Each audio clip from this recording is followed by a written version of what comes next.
Сайн байцгаана уу? Өнөөдөр би та бүхэндээ хулуу лазалсан улаан лойлтой жигнсэн дахианы махыг хэрхэн хийх талаар танилцуулъя. За эхлээд дахианы махаа бэлтгэн. Дахианы маханд гуйны нэг гуйны мах орсон. За махаа жижигвтер хэрчээд давс бэрзээр амтлана.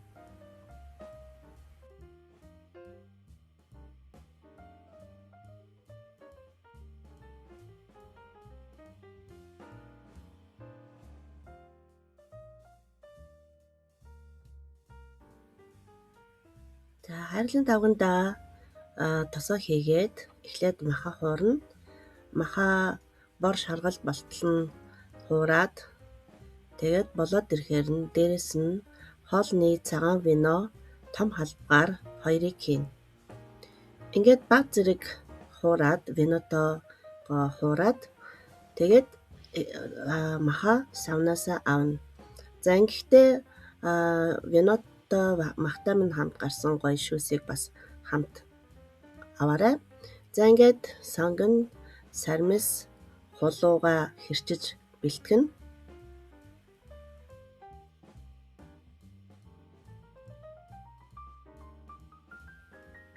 За ингээд дараагийн алхам бол тосоо хийн.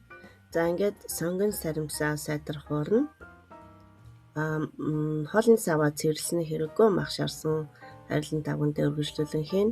За ингээд сонгон саримсаа сайхан хуураад ирэхээр болоод шаргал болоод ирэхээр нь хулуугаа хийгээд дээрэс нь дахианыхаа махыг хийнэ. За дахианы махыг бүх шүүстэй нь хийсэн байгаа тийм ээ. За ингээд дээрэс нь нэг лазалсан улаан лойл хийнэ. Минийх 400 г улаан лойл байгаа. Ингээд улаан лойлоо хийнэ. За улаан лойлоо хийснээр дараа амталгаа хийнэ. За үүнд дахианы хуурай шүл нэг жижиг халбаг цэгийн бал хийсэн. За ингээд зөөлөн галаар таглаад зөөлөн галаар 15 минут жигнэж болгоно.